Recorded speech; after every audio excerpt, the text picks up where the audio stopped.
ഒരു തത്വചിന്തകൻ ഒരിക്കൽ ഒരു ഗ്രാമത്തിലൂടെ ഇങ്ങനെ നടന്നു പോകുമ്പോൾ അവിടെ ഒരു വലിയ കൊട്ടാരത്തിൻ്റെ പണി നടക്കുന്നത് കണ്ടു. അയാൾ അവിടെ ഇങ്ങനെ നോക്കി നിന്നപ്പോൾ അവിടെ 3 പണിക്കാർ, ആ പണിക്കാരുടെ കൂട്ടത്തിലെ 3 പേർ ഇഷ്ടികകൾ കൂട്ടി വെച്ചിരിക്കുന്നിടത്ത് നിന്ന് ചുമന്നു കൊണ്ടുപോകുന്നത് കണ്ടു. ഇഷ്ടിക ചുമക്കുന്നത് 3 പേരാണ് കൂട്ടത്തിൽ. അവിടെ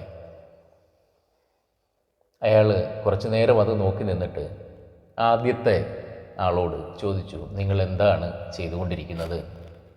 അപ്പോൾ അയാൾ പറഞ്ഞു, ഞാൻ ഇഷ്ടിക ചുമക്കുകയാണ് എന്ന്. രണ്ടാമത്തെ ആൾ ഇഷ്ടിക എടുക്കാൻ വന്നപ്പോൾ അയാൾ ചോദിച്ചു, ഇതേ ചോദ്യം ചോദിച്ചു. അപ്പോൾ അയാൾ പറഞ്ഞു, ഞാൻ ഇഷ്ടിക ചുമക്കുകയാണ്. മൂന്നാമത്തെ ചെറുപ്പക്കാരൻ ഇഷ്ടിക എടുക്കാനായിട്ട് വന്നപ്പോൾ ഈ തത്വചിന്തകൻ ഈ ചെറുപ്പക്കാരനോട് അതേ ചോദ്യം ചോദിച്ചു, നിങ്ങൾ എന്ത് ജോലിയാണ് ചെയ്തുകൊണ്ടിരിക്കുന്നത് എന്ന്.